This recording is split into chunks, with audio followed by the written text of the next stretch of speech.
It's the Wonky Show. Keir Starmer's on his way out, Andy Burnham's on his way in. So today we talk about what it might mean for higher education. There's also been a big report on graduate earnings. We digest all the details. It's all coming up.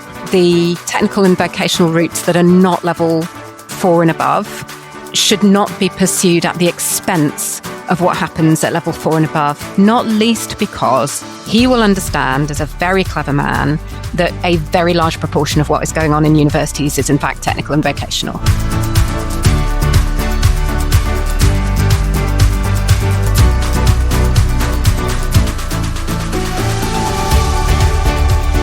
Welcome back to The Wonky Show, your weekly way into this week's higher education news, policy and analysis. I'm your host, Mark Leach, and joining me this week in search of some higher education policy shade are three fantastic guests as always. In Woburn House, it's Vivian Stone, Chief Executive of Universities UK. Vivian, your highlight of the week, please. I quite like the sunshine, but I have just this morning had the most fantastic croissant. Very good. And in Nottingham, it's Paul Greatrex, Director of Higher Education Consultancy at Shakespeare Bartholomew. Paul, your highlight of the week, please. I had been hoping that my highlight was a great result for Scotland against Brazil last night, but actually it turns out it was a wonderful Father's Day visit to the Barbara Hepworth Museum in Wakefield, followed by a fantastic vegetarian Indian Sunday lunch. And yeah, that was great. Very nice. And in Sunderland, it's Livia Scott, a Wonky Associate Editor. Final podcast leaving us for some other kind of wonkery. Livia, your highlight of the week, please. My highlight of the week is, even despite the heat, Team Wonky managed to assemble yesterday for our all-hands meeting, followed by my leaving do, which included lots of nice pub grub and karaoke, all with aircon, kind of. Right, we start the week with Keir Starmer out, Burnham in. Livia, tell us what's going on. Yes, so another person leaving. Keir Starmer has stolen my spotlight this week. On Monday, despite on Friday him kind of saying, I'll stay, I'll remain, I'm going to fight, after Burnham won his seat in Makerfield, Starmer is leaving. So it looks like we're going to get a Burnham government. Don't really know what that looks like, but yeah, it'll be good to get into the weeds and the what ifs. Right. So I think, Vivian, we're expecting quite a lot of change, aren't we, in terms of personnel and policy. What are you picking up so far? Well, I mean, the first thing is that there's this speculation that James Pennell is going to be Andy Burnham's Chief of Staff, which from what I could read yesterday seems to be not a little bit more than speculation. Oh, no, it's locked in. Yeah, he's already leading the transition and negotiating with the civil service. And he's there. To my mind, I spent I guess the point about the anxiety over, is this really true? Is it just feels too good to be true? I mean, James Pennell not only recently stepped down as Vice Chancellor of University of the Arts, he was a Universities UK board member, but he's also, when he was right at the heart of the kind of team around Tony Blair during his administration, I think he was responsible for the way that the Blair administration saw universities as absolutely integral to growth and the success of the economy. Something that I think we've really struggled to get traction with under the Starmer administration. So if that's true, it makes me really optimistic for all kinds of reasons. It'll be somebody right at the heart of government who understands that universities aren't kind of just big schools or a kind of thing to, occasionally whack around the back of the head over the sort of things that you might be concerned around, for example, the pockets of poor quality provision that seems to be the focus of so much of the commentary from the current administration. I hope they'll see universities as sort of completely fundamental to the kind of growth aspirations of the government and the country. And I think that would be very positive. No, so Paul, I share Vivian's interest and enthusiasm in this appointment. Let's come on to wider things. I just want to stay on James Pennell for a second, because I think Vivian's right that, he was part of the, often credited with the 50% target and all of the good things that came out from that in terms of policy. He's also just very bright guy, isn't he? This is, it's slightly more grown up. He's, known as a reformer, but in a sort of more grown up sense than Dominic Cummings. I guess the thing that I always worry about when these things happen, and it's pretty rare, it used to be that vice chancellors would come and go in terms of politics and policy making at the highest levels a lot more. So this is unusual for these days, isn't it? But it's something that we would have seen a lot more back in the day. I guess the thing that always worries me though, when you see these I mean, there was the example I was thinking of was Australia. Glyn Davis became essentially, he's a cabinet secretary, wasn't it? It's different, not chief of staff, but the head of the prime minister's, civil service, and, not a million miles off from a chief of staff, but not a political role, a sort of head of the civil service kind of role, and very close to the prime minister. And people thought, oh, well, this is brilliant because he's, good friend of the sector. Obviously he knows Australian higher education inside out, lovely, charming man, super intelligent, friend to all, which, all of those things 100% true. But then he gets into the heart of government as, working with the prime minister, and they don't want to know at all when it comes to universities. And universities will come to him and they were bitterly disappointed.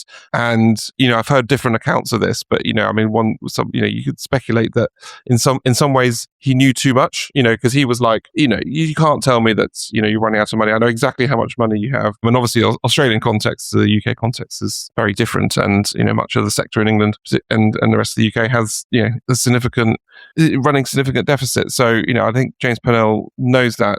But there's something that funny happens, isn't there, when people cross the threshold, the sort of poacher gamekeeper change of switcheroo. And I think it's going to be really interesting to find out, is he going to be, friend to the sector, or is he going to kind of be really keen to disassociate himself and show that sort of neutrality and, say, I'm sorry, Vivian, you get in line, no one's got any money, and, I'm trying to run a country here, and, things seem fine for where I'm looking at. So, et cetera, et cetera. So I'm sort of thinking out loud.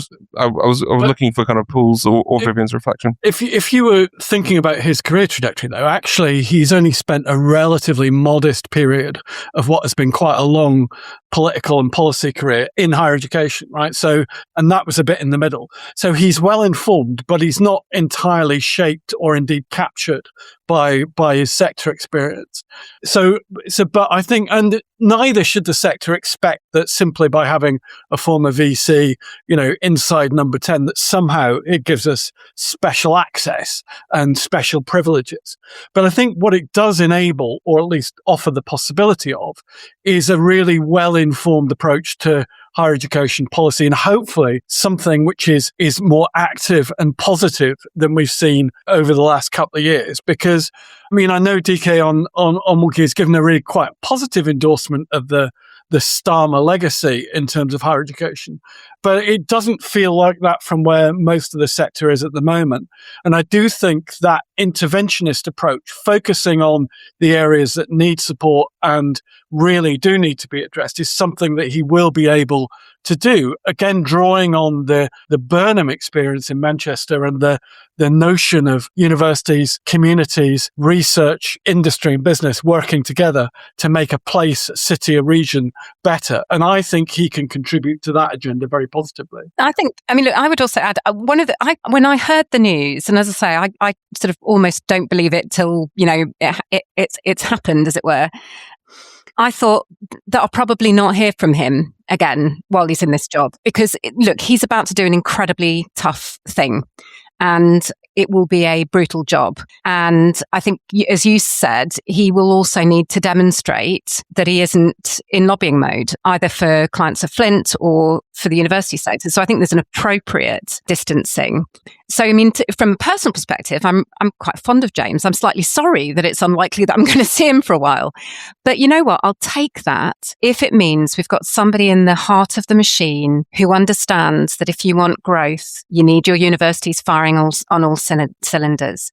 And I think James has got a kind of ability to project the way that universities connect us globally, put us on a, they are part of the way that this country is seen around the world, their contribution to research and innovation in a way that I don't think there has been with recent exception of Anoush Shafiq, I don't think we've had anybody in number 10 who really got that under the Labour government.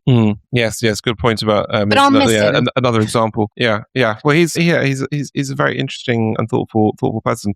I also hope that being a vice chancellor, in recent times, he might have noticed the kind of the lack of political leadership, I think it's fair to say, in a kind of post-18 education, higher education skills landscape in Whitehall. I mean, DfE has not been great in the last few years, and we've not had a minister with an agenda, a clearly defined agenda, and a sort of mission to reform and work with the sector for literally years now. And we are really suffering for that, I think. Yeah, and I will be very interested to see how Andy Burnham shapes his team. I think a single universities minister would serve this sector very well. That said, I think we've been very fortunate to have a combination of Jackie Smith and Patrick Vallance, two exceptional ministers. And, part of me would like to hang on to both of them. But I do think we've suffered from having the brief split and having a universities minister on the model of the coalition government and after, where you had a foot in both the DSIT and DFE camps. But I mean, honestly, I would rather our home base was DSIT, because one of the things that's frustrated me about the experience of the last few years is that because DFE's attention is so probably rightly focused on the education system up to 18 and before, up to level 4, the little tiny bit of ministerial and Secretary of State bandwidth that you get for the higher education sector goes on the sort of, in a sense, the problematic bad stuff. And I think that's really shaped the mindset in DFE, particularly, especially at ministerial level, that there's just too little time and attention to think about the things that need nurturing and building on. And I found that quite frustrating. And I do. Let's say the understatement of the century. I mean, they've got almost nothing. And I do think that whilst the post-16 white paper did establish a direction, I mean, there is a kind of weakly articulated vision there. I think it's becoming increasingly apparent to those outside the sector and within it that we need a kind of reset of the policy framework. And, what I'd like is an imaginative single universities minister with clout, possibly with a seat at the cabinet table, who understands that universities are not just big schools, who see that they're integral to growth and who can articulate that kind of, what we're trying to put forward, which is, damn it, guys, we as a country need reasons to be optimistic about our future. This sector's one of them, and you should lean right into that.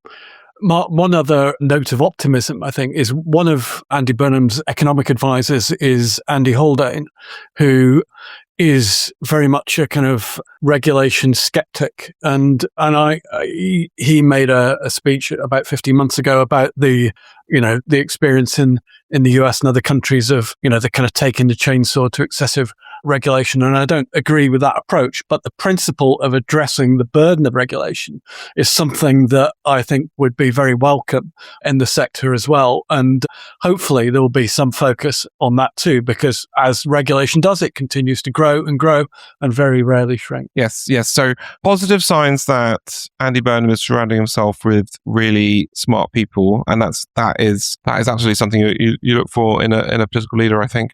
So I'm sure every listener to the Wonky podcast will recall all of the details of the blueprint which UK published a couple of years ago.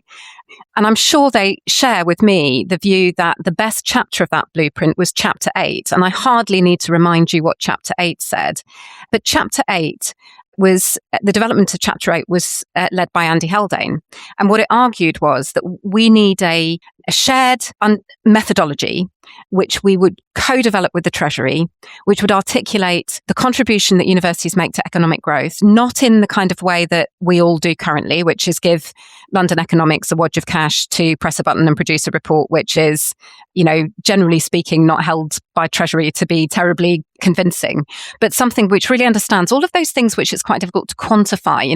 The benefit to the economy, which results from the fact that fewer people are unemployed if they hold a degree, that they're likely to be healthier, that they're likely to be able to contribute to the education of their children to a greater extent than people who don't hold a degree. There are all sorts of economic consequences of graduateness, which we don't capture. And I think for us, kind of trying to move that debate on will be really important. And if Andy Haldane sort of preserves a little bit of a commitment to that idea, I'll be super happy. Indeed. So, Olivia, a lot's been made of this idea of Manchesterism and the way that Andy Burnham governed in Manchester and what that means for how he's going to govern in Whitehall. How much are we actually going to see of that, and how much is that just people trying to write things for newspapers while we're waiting for some meat on the bones? Probably. So my northern brain would love, Manchesterism to mean, and this kind of idea that Andy Burnham is like the biggest fan and the leader of devolution and regionalism that there ever was, and he's going to make everything regional and blah blah blah, and everything will be amazing. I think some of it, to be honest, is obviously, he's been mayor of Greater Manchester for the past few years. This is when people are trying to kind of figure out what he thinks about things, that is kind of, that's where they're going to look. And I think there's bits and bobs that we will see if you think about the way he has interacted in Manchester. So, for example, he has worked very closely with the Greater Manchester Student Partnership, so the group of the student unions across Greater Manchester. He's worked very closely with a lot of the institutions up there. I think in terms of for the sector, there's a kind of promise in the sense that he has a real, I'd like to hope, has a real sense of the role of universities in place, and he does care about place. I think the trick and the thing that we will want to kind of watch out for as a sector is that what that looks like in place is very varied in areas that aren't like Greater Manchester, for example, or that aren't like Birmingham or, the Northeast, for example. I think I don't believe that Andy Burnham is basically going to kind of pick 10 Downing Street up and put it in Manchester, like the kind of papers seem to be suggesting at the minute.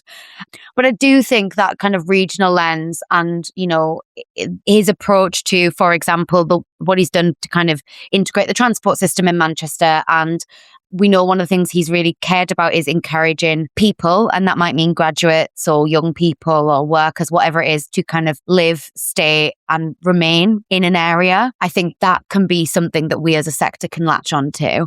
But I don't think, because Andy Burnham will be Prime Minister, it means that we're all going to see devolution and everything will all be about Manchester. And, the only thing that's ever going to play is Oasis from now on, essentially. What are the opportunities, though, for universities, Vivian, if there is a bigger push for devolution in skills and research and in any of these areas? So there are kind of, I suppose, two things. First of all, Andy Burnham will have seen what the role of a wide range of universities is in that Greater Manchester region, and he will really understand the kind of contribution that different parts of that ecosystem play, and I think that's a really strong thing. But he may also have, I hope he doesn't, an idea that everywhere's like Manchester. Manchester is a real exception to the rule. I suppose, the big concern I've got, having spoken to universities that do have mayoral combined authorities or on the path to getting mayoral combined authorities, there's obviously very variable capacity and understanding of how the role that universities play or can play within that sort of regional economic strategy and capability, just expertise, people. And of course, we've got about half of the country that doesn't have mayoral combined authorities. And I should say that's just when you think about the English dimension, and a Westminster government thinking about greater English devolution needs to have in mind what knock-on effects and consequences that has in a system in which our economy has very, the Scottish, Welsh and Northern Irish contexts are really important and distinct. And from many points of view, economically, those borders are not terribly, they're not firm borders. It's not that it just doesn't really matter what you're doing in England if it is misaligned in some way with what's happening in Scotland, Wales, and Northern Ireland. Yeah, I think like Viv was saying is that, Manchester in and of itself is it's regional by design, isn't it? And I think there's areas that are very much not like that. Regional or Manchesterism works really well in places like that. But, if you're on the kind of southwest coast, I can't really see Manchesterism sounding kind of super appealing. I think the other thing that makes me not nervous, but is I think the glimpses we've had from Burnham when he's been talking about education as a whole is around the kind of 2/3 of people, for example, in Greater Manchester that maybe don't go to university or on to further study post 18. And I think, that's a worry, isn't it? If his kind of whole pitch around his kind of signature education idea becomes focused on kind of alternatives to the degree route. Now, I don't think that's what he's going to do. And I don't think that is the answer. But I think it would be wise for the sector sector to think about, rather than just being like universities are, the be all and end all, because we know from the bits that Starmer had as a kind of an idea for post-18 education, if you can say there was an idea. The germ of an idea was that, all young people should be able to kind of go on and do and study or work and do whatever the kind of they want, regardless of background. I imagine, that's kind of a very much a principal Labour point. I imagine that will continue to be the case under Andy Burnham. I think there is a strong case that we can make around the role in which universities play in that, because, if this government is going to continue to care about needs and that sort of thing, are making kind of I don't want to say a better case because we've tried that, but I think it's wanting to start kind of fresh with Burnham on what that case is in terms of kind of living, young people staying and all that. But before you come in, I just want now we actually have a clip of last time Andy Burnham was talking about this very issue. The debate in education has all been about the university route, and the whole system has been built to support the university route. What about those millions of kids across the north of England who want technical qualifications, who want paths into good jobs and support to get to those jobs? What about them? Who has been speaking for them and their life chances in recent decades? They've been written off. They've not featured in the national political debate. That is one of the things that this by-election is going to change, because I've been speaking about them. I will continue to speak about them.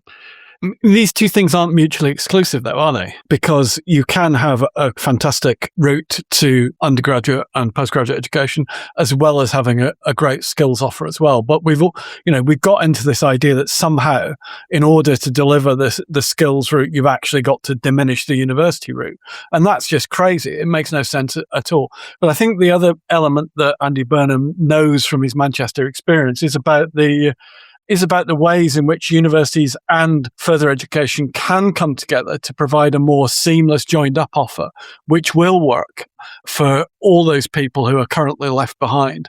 And maybe that's something that, actually everyone can get behind, as well as supporting the wider growth ambitions that come through world-leading research and so forth. This is probably, just to add to that, this is probably something that you shouldn't ever say. You should keep it locked up in your little head and never actually articulate it. But I think if you listen to what he said in his acceptance speech, if you just for a moment take a big deep breath and stop clutching your pearls, what he's saying isn't something that I think should alarm us. So if he talked about an equal balance, right? Well, the 50% participation target is an expression of an equal balance. You could say that the current administration's participation target, which is 64%, level 4 and above, if you're thinking about the 10% that the current administration wants to be at levels 4 and 5, I'm not sure what he's describing is something that's actually that different from the kind of path we've been on, which is sort of in a sense about rebalancing what happens to the proportion of the population that doesn't progress eventually to level 6. I kind of think we shouldn't be too anxious about that, not least if you want to sort of widen participation, if you want to increase participation over time, you have to get more learners through the kind of level 2 and 3 gates in order to be able to progress to higher education. So I think that the whole ecosystem does matter. The one thing I would take issue with is he says, nobody's been talking about this and that's going to change. I'm going to talk about it. And it's like, well, hang on a second. Where have you been for the last, 25 years? Because it feels like, particularly in the last years of the Conservative government and all of this administration, that's all we've been talking about. But I would really strongly advise anybody, and I assume Andy Burnham is also an avid listener of this podcast, that, in increasing the focus on the technical and vocational routes that are not level 4 and above should not be pursued at the expense of what happens at level 4 and above, not least because he will understand, as a very clever man, that a very large proportion of what is going on in universities is in fact technical and vocational. If we take everything that we said this morning, I think the thing for Burnham and what I personally want for this Labour government is a better sell for young people. I think that is the thing that, if you think back to the election, that was kind of what was promised was, things will be better than before and there will be a better deal for young people. And I think Burnham has kind of continued, has when he was mayor, that was kind of part of his thing, is that, I'm for all people of Manchester and ensure that everybody's kind of got equal opportunities. And I think education's one part of that, right? But I think one of the things this Labour government will be wanting to do is think about what is our sell to young people and also young voters. We know a lot of young voters are currently, who would have previously voted Labour, defecting to Greens. What are we offering essentially the under 30s to show that we as a Labour Party can make their lives better? And I think if we see education, opportunities and all of that as kind of part of that package, I think that is something Andy Burnham can get behind. I'm not saying, if we tell him that once, he'll be like, yeah, university's amazing. Everything's solved now. There's probably like 1,000,001 people currently debating, how do we get him to care about our small thing? But I think that part, seeing it as part of that bigger picture is perhaps going to be the difference between Burnhamism and whatever Starmerism was or wasn't. Right. Let's see who's been blogging for us this week. Hi, I'm Kirsten Farrell. I'm the Associate Dean of Students at the University of Portsmouth. And this week on Monkey, I've been blogging about whether we can really separate student experience from student life. In higher education, we often talk about these as distinct areas with different teams, priorities, and measures of success. However, students don't experience university in separate categories. Their academic experience is shaped by factors such as belonging, well-being, finances, relationships, caring responsibilities, and access to support. Increasingly, I think the distinction is becoming less clear for staff as well. Academic and professional services colleagues are often working together to support students whose experience do not neatly fit within organisational structures. So this article explores whether maintaining this distinction is still helpful and considers what a more integrated approach might mean for students, staff, and institutions. Hi, I'm Anne Leyburn. And I'm Sally Mackenzie. And this week on Wonky, we've been blogging about how and why universities should partner with students' unions to provide real-world learning opportunities for our students. Critical thinking, problem solving, and collaboration are the real bedrock of knowledge creation, and students' unions are uniquely positioned to provide the spaces and places for developing these skills in new contexts and learning in partnership with communities. Through this, students become active participants and develop the confidence and knowledge to make a difference. This is the premise of our new Extended Learning Term 3 programme, and we're in the midst of reviewing our 2026 programme feedback from students. We can already see how transformative this kind of learning can be. Now more than ever, students need to develop the core human capabilities and skills to navigate the world and succeed in their future. They can do this by being actively involved in the creation of knowledge. Now, DK is here to tell us about an important report from the Institute for Fiscal Studies and the government's making noise about return on investment for graduates. Is university worth it? If you're listening to this podcast, you probably argue that it might well be. But recent polling suggests you might be in a dwindling minority that think that. Back in the day, this debate was all around benefits to civilization, the joys of a life of learning, an entry to an elite ruling class that ran large parts of the world, albeit not always successfully. But since 2012, we've settled into what is fundamentally a retail offer.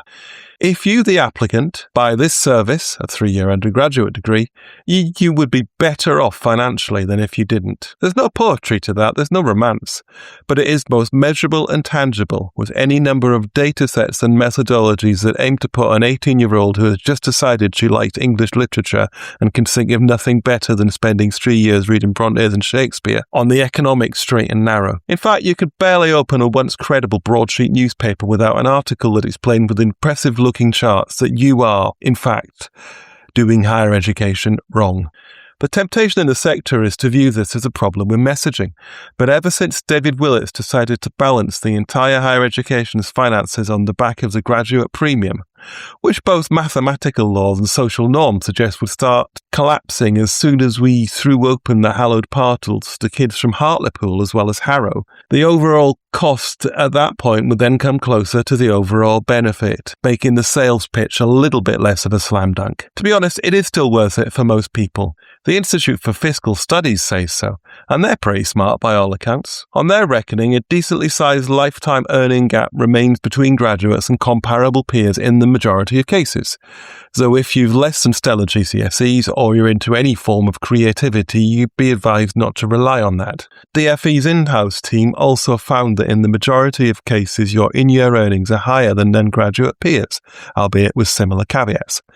In both cases, please read the articles if you want the numbers and the data. It is way too hot to read that stuff out, so please just pour something cold and have a read. And while you do so and you're refreshing yourself, you'll also learn that there are some methodological and frankly ethical issues with some of the choices and assumptions made to come up with these figures. And especially on the DFE side of things, there is key information that would help us move from headline-friendly reckons to a nuanced understanding that has not been provided. This data should be provided, because DFE seems to be moving ever closer to using these kind of indicators in determining who gets access to student loans and which courses universities might get to run. This is something which needs to be done with a little bit more care. Higher education is a system of moving parts. Funding, teaching, research, governance, data, students, strategy, culture, international. Each one a world in itself, and all of them connected. Most people in a sector know their part well. What's harder to come by is a working knowledge of the whole. How the pieces fit. Where the pressure points are. And what's driving the decisions that land on your desk. Here at Wonky, we're doing something about that. Making Sense of Higher Education is 10 live online modules running every 3 weeks from October 26 to April 27. Public value. Funding and finance. Teaching and learning. Student experience. Research. Internationalisation. Strategy. Data. People and culture. Leadership and governance. It's delivered by Team Wonky with a raft of special guests. Every session is recorded and shared, so if you can't make it live, you won't miss out. It's for people new to higher education who need a proper induction into how the sector works. For governors who need cross-sector fluency fast. For experienced professionals ready to contribute beyond their own patch. There's a free taster session coming up soon, and early bird pricing is 10% off until the 31st of July. We cannot wait to help you make sense of higher education. Find out more at wonky.com/events. Right, our final item. Our guests are telling us what caught their eye in the week of HE news and policy. Paul, what's caught your attention? I was struck by the Unite Students Applicant Index, which is a kind of annual survey which Unite, the big student accommodation provider, produces every year. And they've surveyed 2,200 people who are intending to study university or do a degree apprenticeship in the coming academic year. So it gives an interesting perspective on what people are expecting from their higher education coming up. And there are a few striking findings for me. One is that 9 in 10 students, so 87% of applicants, expect to work during the term time, and about a third of them expect to work over 16 hours a week. So it's a really intensive time. Now, previous surveys have shown that actually when it comes down to it, most students don't work quite as much as they think they will do, simply because of the demands of their studies. But nevertheless, the expectation that they will be having to earn an awful lot of money in order to keep themselves afloat is quite striking. Most expect to live away from home, although quite a few do plan to stay in their current residence. And people are generally optimistic, although perhaps not quite as much as they were in the past. But many of them do think that the value that they get from socialization, building connections, really does and would improve their university experience. 2 other things to say, and Jim's got a really good piece on this on the site as well. And he highlights that there is, the number who cite a mental health issue has grown, and over half of applicants have said that they've had some issue with their mental health in the previous couple of years. And that's a real concern for institutions, I think, about providing the support and resources that students need coming in. But the other more positive one, perhaps, is that the anxiety that students often have, or prospective students often have, about fitting in when they arrive at their university or college, actually they're a lot more optimistic than they were in the past So there's a real improvement there about the idea of fitting in and the decline in fitting in anxiety as well. So it's a bit of a mixed picture, but a really interesting insight into prospective students and a really helpful report, I think, for those who work in transition, work in halls of residence and institutions to read when welcoming new students to their institution. Well, mine's a Resolution Foundation report out this week, aptly called They're Coming Home. It's, apart from teaching me that apparently I'm actually a millennial, not a Gen Z, which is kind of how I formed the basis of my identity, which is crazy. Apparently I'm a younger millennial. Ew. Anyway, it is basically quite grim news about more and more young people are like up into the kind of mid to late 20s are living at home. So essentially the headline is that 2/3 of people born since 1991 are now living at home. That's up 12 points since 2011. A lot of this is driven by private rental costs rather than choice. I know, like for my own group of friends, that renting at the moment is really difficult. And essentially, if you ever want to have a chance of buying a property, you probably do need to remain home and live with your parents. I think what makes this a higher education story to me is that, you know, what does it do to this idea of going away to university and this kind of residential, you know, you move to a new city model has always been the norm in Britain, kind of more so than across the globe. And I think one of the things that this report suggests, and we already do know this to an extent, but that more students, if they do go away, they are much more likely to not stay away, essentially. So that thing that kind of Andy Burnham was talking about in Greater Manchester of wanting people to kind of live, learn and stay in Manchester, unless they've got kind of family that live in the surrounding areas to begin with, the likelihood of that happening is significantly lower now.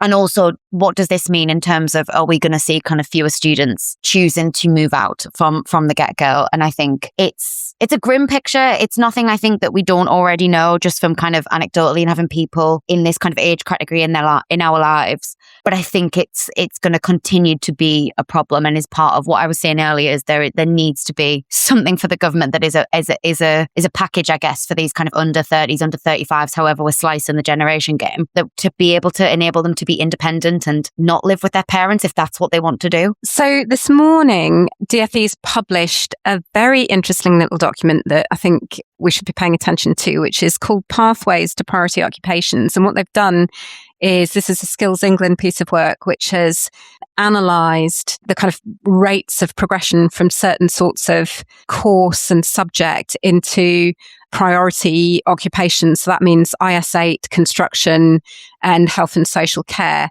And this is part of their ambition to increase the proportion of learners who are starting on pathways that are likely to lead to occupations in these priority sectors. And they've been doing this by kind of mapping historic progression rates. And what we've got this morning, it's not a long document, is an analysis of where subjects have high progression rates at level 4 and above. So there's a kind of list of those.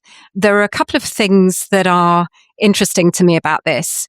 The first is that the threshold used to identify which courses lead to these strong progression rates for level 4 and above is set at 60%. And when they look at the level 2 and 3 subjects, they're setting a much lower baseline. So, for example, for level 2 and 3, building and construction has 38% progression rate to priority sectors, so including construction. If you applied that same threshold to progression rates from subjects in higher education, so level 4 and above, you would be including things like business studies. You'd be including English literature. Who knew? But I think the government was very keen to ensure that this wasn't a very long list. And that's perhaps something that we should pay very close attention to, because I think this links to what the government is thinking of doing. I should say this is all related to England in relation to the Strategic Priorities Grant. We've already had a narrowing of funding to support delivery of high-cost programmes in areas which are regarded as a priority. The government is going to consult on a reform to the Strategic Priorities Grant in the autumn. And my suspicion is that what they will do is they will narrow the funding for high cost subjects such that it is driven towards those subjects which are regarded as strong pathways into priority subjects, priority sectors. So veterinary science, which I think is the example which is most striking, where it costs you about 30,000 to train a vet. You get 9,500 from the undergraduate fee. You get the high cost top up, which I think is about 11,000 at the moment for veterinary medicine. But if you looked at the progression rate to the sectors that have been identified as priorities according to this methodology, veterinary medicine wouldn't make the cut. So what happens? Do you just stop providing the funding for high cost subjects that are outside priority sectors? So I think the sector needs to be on its toes on this one and paying very close attention to the methodology and how it's being applied. So that's about it for this week. Remember to go in deep on anything we discussed today. You'll find links in the show notes on wonky.com. Don't forget to subscribe. Just search for The Wonky Show wherever you get your podcasts. And if you want to get ahead of everything that's going on in UKHE, just click subscriptions on the site to find out more. So thanks very much to Paul, Vivian, Olivia and Michael Salmon for making it all happen behind the scenes. We'll be back next week. Jim will be here. Until then, stay wonky.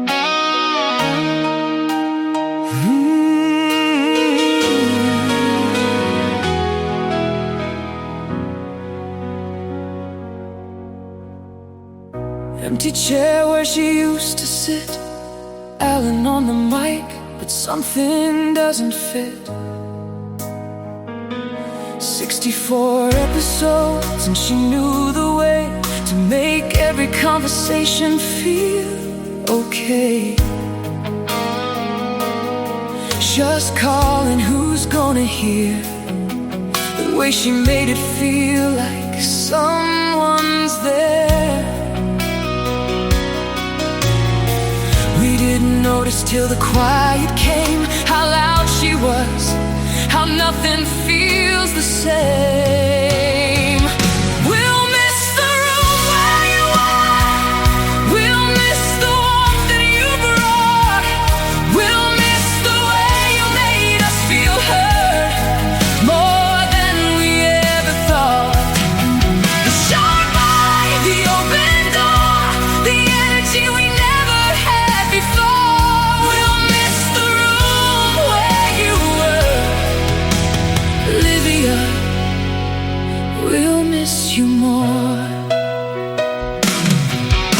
The partners, the research, every SU week, the canny Geordie voice that made the sector speak. Nobody drew the role, you drew it yourself and left the whole thing built on something real. 4 years of showing up, of making space, of everyone who saw themselves in your face. We didn't notice till the quiet came, how loud she was, how nothing feels the same. We'll miss the room where you are.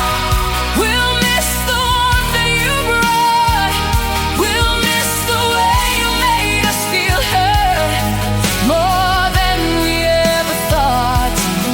The sharp eye, the open door, the energy we never had before. We'll miss the room where you were, Olivia. We'll miss you more. Tim said amazing, the team said we'll miss her, Alan said outstanding, and every yes you knew it. Hey, you didn't just fill the room, you made the room worth filling. And now the room is watching you walk out, and we're still in it. We'll miss the room where you are. We'll miss the warmth that you brought. We'll miss the way you made us feel heard, more than we ever thought. The sharp eye, the open door, the energy we never had before. We'll miss the room where you were, Olivia.